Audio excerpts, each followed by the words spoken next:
तालबात, अस्सलामु अलैकुम। मैं हूं आपका केमिस्ट्री टीचर एहसन अफरोज़।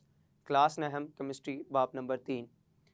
आज के लेक्चर में हम तफसीलन समझेंगे कि डोबराइनर ने किस तरह से पीरियोडिक टेबल में एलिमेंट्स की क्लासिफिकेशन की और न्यूलैंड ने यह कारनामा किस तरह से सरअंजाम दिया। तो आए चलते हैं ग्लास बोर्ड की तरफ। पीरियोडिक टेबल बनाने में किन मुख्तलिफ साइंसदानों ने वक्त के साथ साथ अपना किरदार अदा किया है। अगर हम बिल्कुल पीछे से इसकी तारीख को पढ़ना शुरू करें तो बिल्कुल शुरू से अगर हम आगाज़ करें तो ये एक बहुत लंबी फहरिस्त है मुख्तलिफ साइंसदानों की, जिन्होंने पीरियोडिक टेबल को बनाने में वक्त के साथ साथ अपनी कोशिशें और काविशें जारी रखी और मुख्तलिफ किस्म की तरतीब भी पेश करते रहे। लेकिन हम हमारी टेक्स्ट बुक के अंदर जो कुछ ख़ास और अहम साइंसदानों के हवाले से वजाहत की गई है, सिर्फ उन्हीं को यहाँ पे तफसील से समझने की कोशिश करेंगे, जिसमें सबसे पहले नंबर पर हमारे ज़हन में जो आता है वो है डोबराइनर के ट्राइएड्स। तो देखते हैं कि डोबराइनर ने किस तरह से एलिमेंट्स को तरतीब दिया अपने दौर में। तो मैं लिखूंगा डोबराइनर के ट्राइएड्स।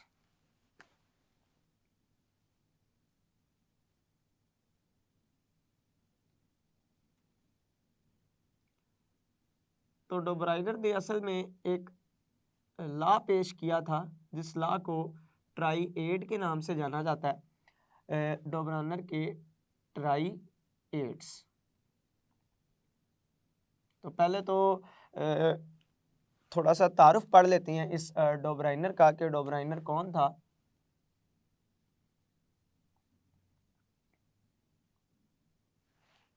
तो डोबराइनर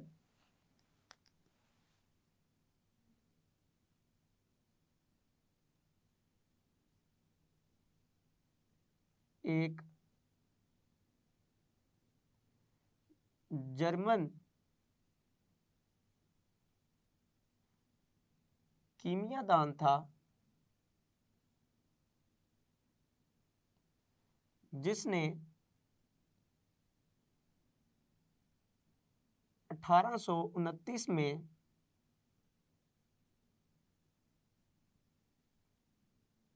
तीन एलिमेंट्स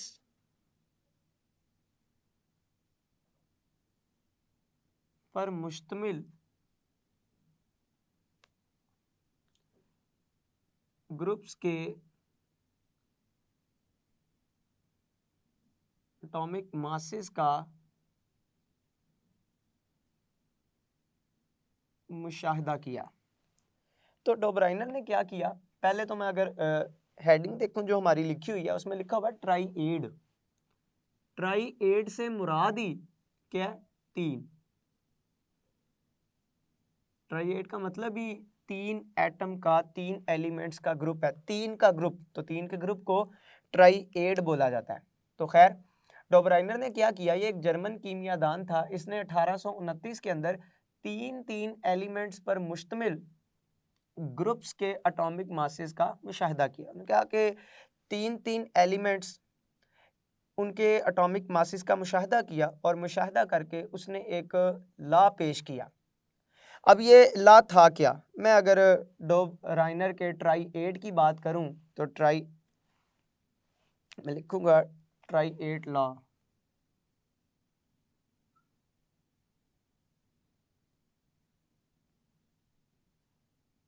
पहले तो पढ़ते हैं ट्राइएड लॉ था क्या। तो डोबराइनर ने कहा कि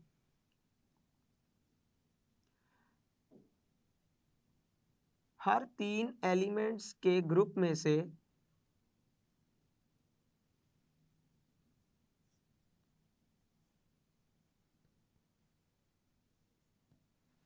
दरमियानी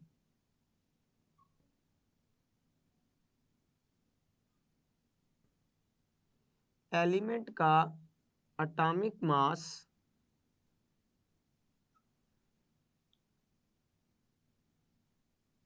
पहले और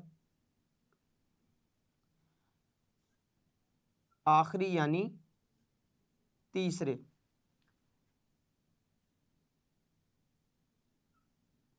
एलिमेंट्स के एटॉमिक मासेस का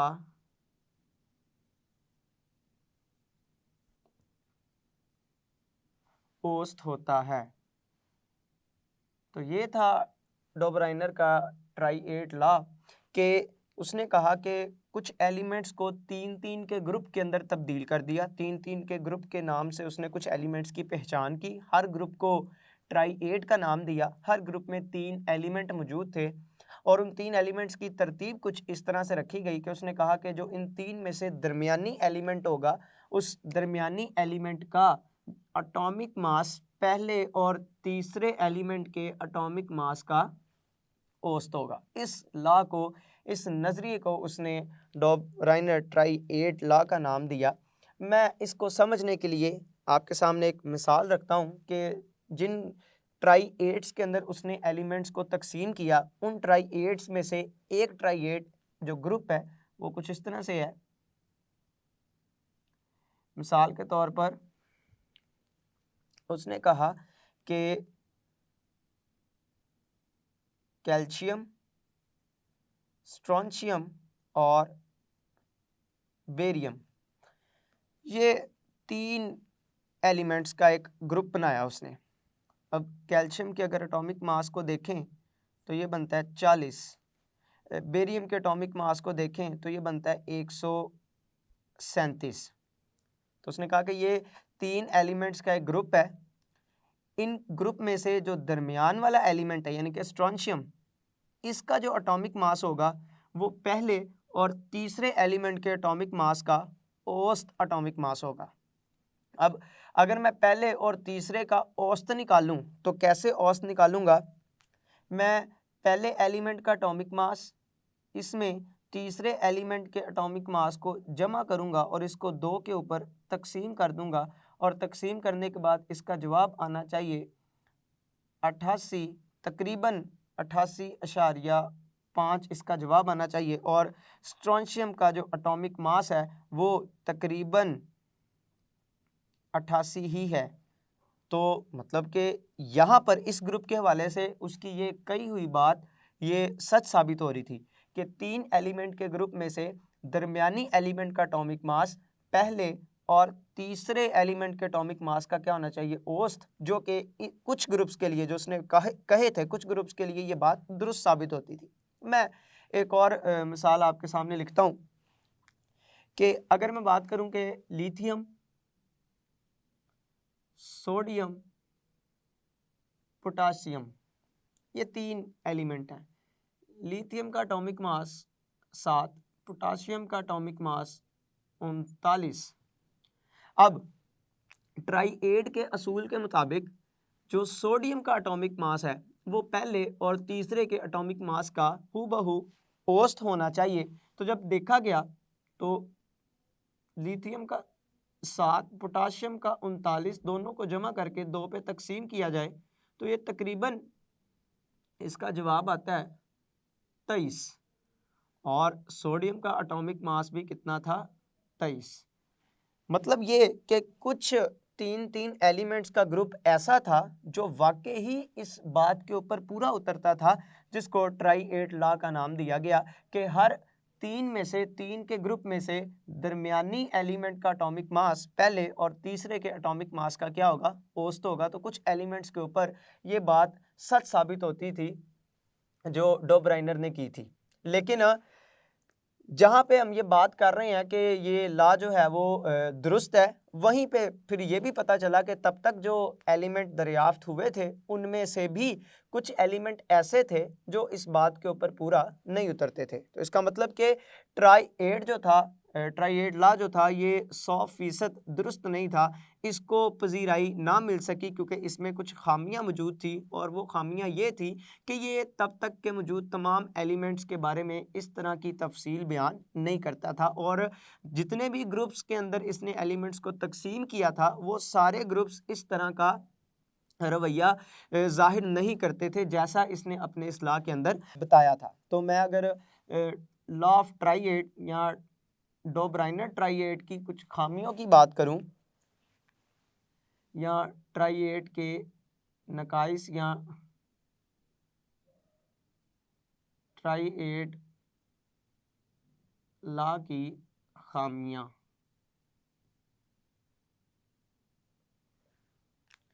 तो मैं लिखूंगा कि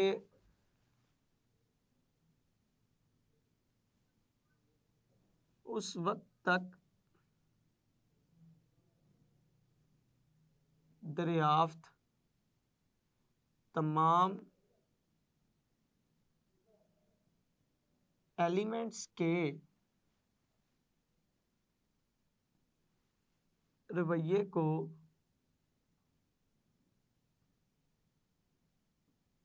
जाहिर नहीं करता था।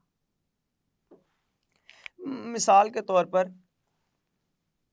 फ्लोरीन, क्लोरीन, ब्रोमीन, अगर इन तीनों की बात की जाए तो फ्लोरीन इसका एटॉमिक मास 19, ब्रोमीन इसका एटॉमिक मास तकरीबन 80। तो क्लोरीन का एटॉमिक मास फ्लोरीन और ब्रोमीन के एटॉमिक मास का औसत होना चाहिए, और जब ये निकाल कर देखा गया तो 19 जमा 80 तकसीम 2, तो इसका जवाब तकरीबन 49.5 के करीब आना चाहिए। लेकिन जब देखा गया तो क्लोरीन का जो एटॉमिक मास था वो कितना था, 35.5।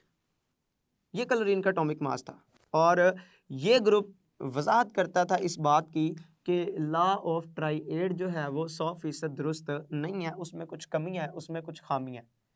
कुछ एलिमेंट्स के ग्रुप्स तो ऐसे हैं जो इसकी कही हुई बात के मुताबिक ही औसत एटॉमिक मास जाहिर करते हैं दरमियानी एलिमेंट के लिहाज से, लेकिन कुछ ग्रुप उसी के साथ ऐसे भी हैं जो इस तरह का बिहेवियर, इस तरह का रवैया जाहिर नहीं करते, जैसा कि इसके लॉ के अंदर बयान किया गया। तो इस वजह से डॉबरीनर के ट्राइएड्स को मैं लिखूंगा, इस वजह से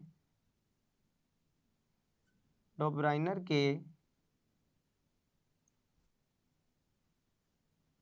ट्राइएड्स को ज्यादा पजीराई ना मिल सकी। डॉबरीनर के बाद आगे चलते हैं न्यूलैंड्स के ऑक्टेव।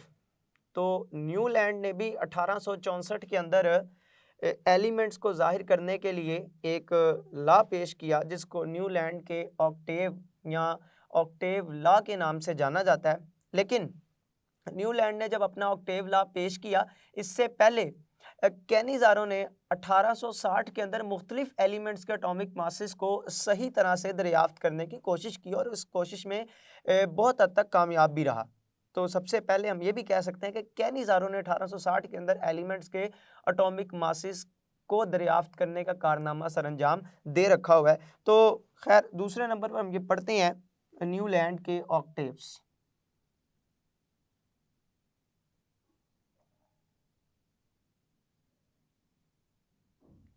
न्यूलैंड के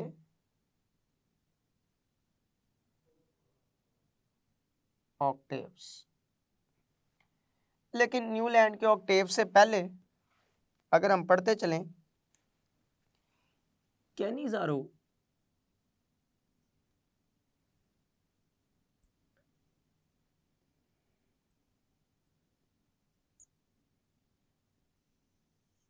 तो हम लिखेंगे कि कैनिज़ारो ने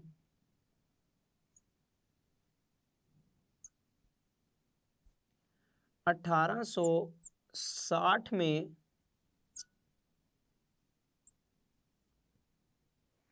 मुख्तलिफ एलिमेंट्स के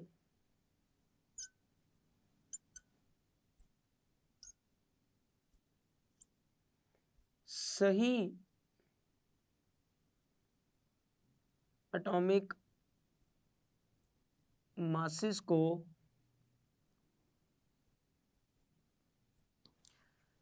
मालूम करने की कामयाब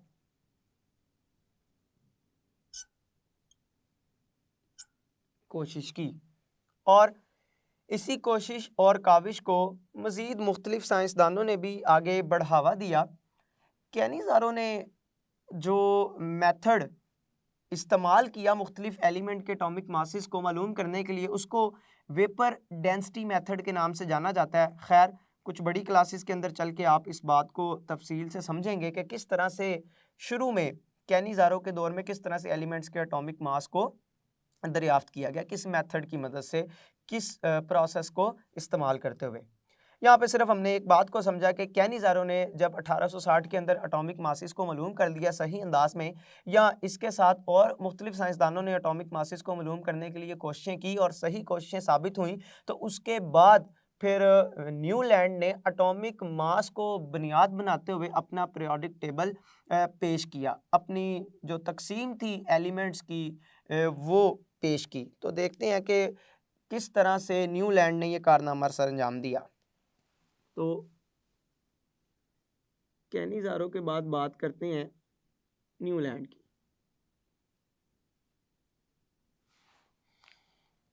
न्यूलैंड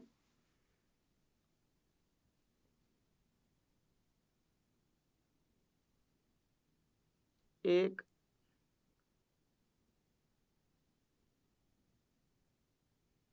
बरतानवी कीमियादान था जिसने 1864 में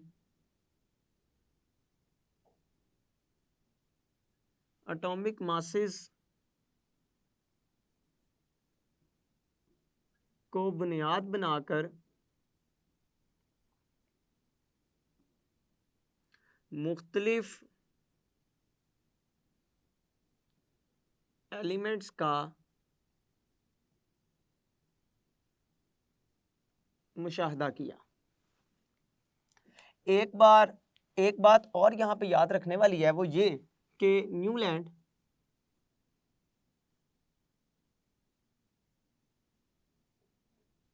एक मौसीकार भी था।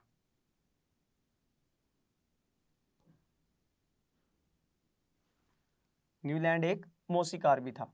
अब उसने अपनी मौसीकी का इस्तेमाल किस तरह से ये लॉ दरियाफ्त करने के अंदर किया, इस बात को भी ज़रा तफसीली समझेंगे। पहले मैं न्यूलैंड के इस लॉ के बारे में बता दूं कि ये था क्या। तो न्यूलैंड ने ये बात की कि जब एलिमेंट्स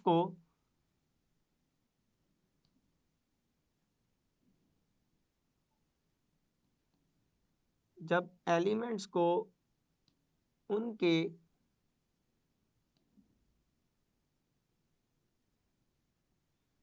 बढ़ते हुए एटॉमिक मासेस के लिहाज से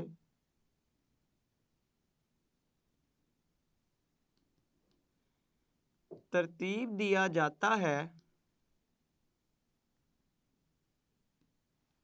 तो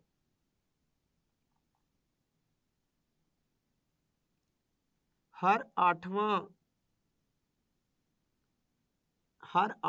एलिमेंट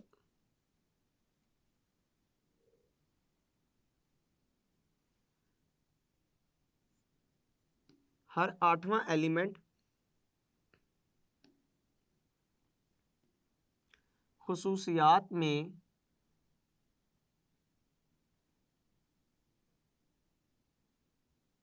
पहले एलिमेंट के साथ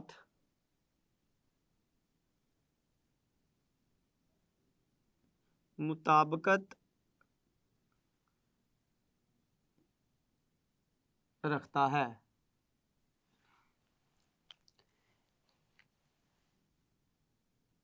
इसको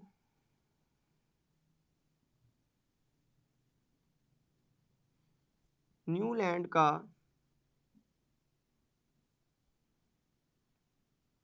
ऑक्टेव लॉ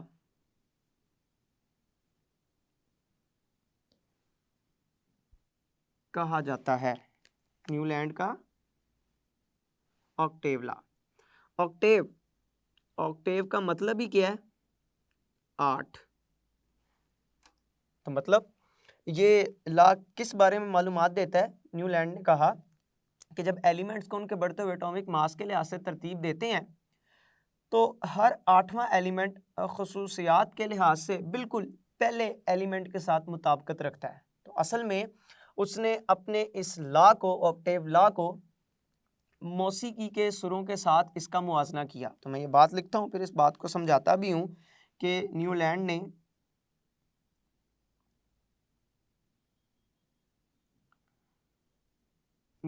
ने अपने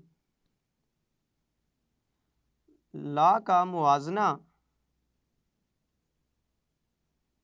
मौसीकी के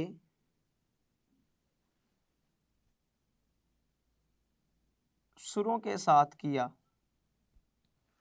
अब ये मौसीकी का किस तरह से मुवाजना उसने करके ये ला बनाया। असल में अब मौसीकार था, हम जानते हैं कि बरे सगीर के अंदर जो म्यूज़िक, जो मौसीकी या जो धुन बनाई जाती है वो 8 सुरों के ऊपर मबनी होती है। और वो सुर किस तरह की है ये आपने सारे सुने हुए हैं। सुर ये कुछ इस तरह से हैं, आप पढ़ते हैं या गाते हैं, सा रे, इसको मैं इस तरह से लिख रहा हूँ इंग्लिश के अंदर, सा रे, ताकि ये आपको समझ आ जाए।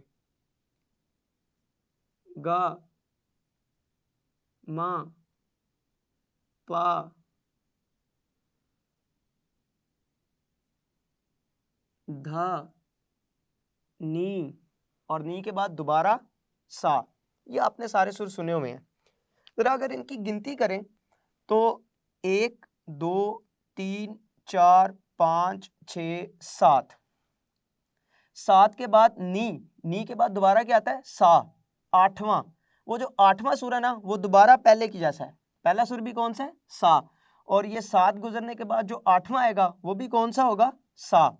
तो इससे ये बात उसने एलिमेंट्स के ऊपर जाहिर कर दी कि जिस तरह से जो सुर है मौसीकी के वो भी 7 सुर आने के बाद जो 8वां सुर है वो बिल्कुल वैसे ही है जैसे पहला सुर है। तो उसने कहा कि जब एलिमेंट्स को उनके एटॉमिक मास के लिहाज से तरतीब दिया जाता है तो 8वां एलिमेंट वो भी अपनी खसूसियात के लिहाज से बिल्कुल पहले एलिमेंट की तरह का होता है, जिसको उसने ला, ऑक्टेव ला का नाम दिया। तो इस तरह से उसने अपने ऑक्टेव ला को मौसीकी के सुरों के साथ उसका मुवाजना किया। लेकिन न्यूलैंड्स का ये जो ऑक्टेव ला था इसकी कुछ कमियां और खामियां भी थी। वो खामियां क्या थी उनका ज़रा उनको देखते हैं, वो खामियां कौन सी थी जो इसके ला में थी।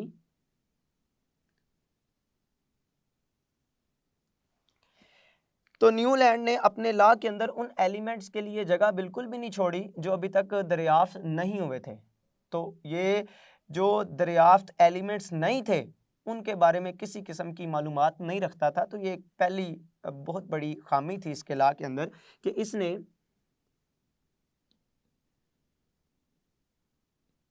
न्यूलैंड ने अपने ला में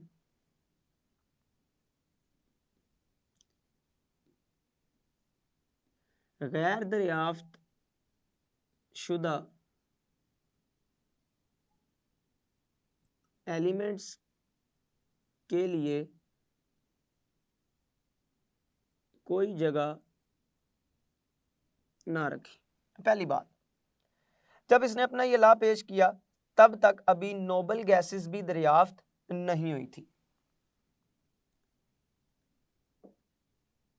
इस वक्त तक नोबल गैसेस भी दरियाफ्त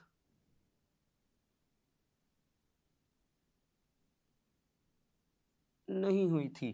तो ये खामियां थी ऑक्टेव ला के अंदर कि इसने जो अपना ला पेश किया इसमें जो एलिमेंट्स तब तक अभी दरियाफ्त नहीं थे उनके लिए किसी किस्म की कोई जगह नहीं थी, और अभी तक नोबल गैसेस भी दरियाफ्त नहीं थी। इसके बावजूद इसने एलिमेंट्स को उनके बढ़ते हुए एटॉमिक मास के लिहाज से जब तरतीब दिया, और तरतीब देकर इसने क्या कहा कि हर 8वां एलिमेंट खसूसियात के लिहाज से बिल्कुल पहले एलिमेंट के साथ मुताबिकत रखता है। अगर मैं बात करूं कि लिथियम और उसके नीचे सोडियम, लिथियम और सोडियम, जैसे ये लिथियम इसके नीचे क्या है, सोडियम। तो एलिमेंट्स को जब तरतीब दिया गया और एलिमेंट्स की तरतीब कुछ इस तरह से रखी गई, न्यूलैंड ने अपने लॉ में कुछ इस तरह से तरतीब थी कि लिथियम, उसके बाद बेरिलियम, फिर बोरोन, उसके बाद carbon, nitrogen, oxygen, fluorine, fluorine के बाद लिथियम के नीचे sodium, magnesium, aluminium, silicon, phosphorus, selenium, sulphur और क्लोरीन। तो यहाँ पे अगर देखें तो इसने कहा कि जो लिथियम की खसूसियात हैं वो बिल्कुल वैसी हैं जैसे सोडियम की खसूसियात हैं। चूँकि तब तक नोबल गैसेस की अभी कोई दरियाफ्त नहीं हुई थी, तो अगर मैं इनको गिनूँ तो 1 2 3 4 5 6 7 और 7वें के बाद आने वाला 8वां एलिमेंट खसूसियात के लिहाज से बिल्कुल पहले के साथ क्या रखता था, मुताबिकत रखता था। तो न्यूलैंड का ऑक्टेव यही कहता था कि हर 8वां एलिमेंट खसूसियात में पहले की तरह का होता है, लेकिन तब तक इसने अपने इस तरतीब के अंदर जो दरियाफ्त एलिमेंट नहीं थे ना उनके लिए जगह छोड़ी और ना ही तब तक नोबल गैसेस की दरियाफ्त के बारे में कोई मालूमात थी। लिहाजा न्यूलैंड का जो ऑक्टेव लॉ था उसको भी पजीराई ना मिल सकी इन खामियों की बिना के ऊपर। अजीज़ तलबा व तालिबात, आज के लेक्चर में आपने पीरियोडिक टेबल का तारीखी पस मंज़र समझते हुए पढ़ते हुए ये जाना कि डॉबराइनर ने ट्राइएट्स किस तरह से पेश किए, उनके बारे में क्या ख्यालात थे उसके एलिमेंट्स की तरतीब को सामने रखते हुए, और इसी तरह से न्यूलैंड के ऑक्टेव्स की तरतीब क्या थी, किस तरह से एलिमेंट्स को न्यूलैंड ने अपने पीरियोडिक टेबल के अंदर पेश किया, न्यूलैंड ने किस तरह से अपने बताए गए एलिमेंट्स की तरतीब का मुवाजना मौसीकी के सुरों के साथ किया। तो मैं उम्मीद करता हूँ आज का लेक्चर आपको बखूबी समझ आया होगा, आप इसको अच्छी तरह से तैयार करेंगे। अल्लाह आपका हामी व नासिर है। अस्सलाम वालेकुम।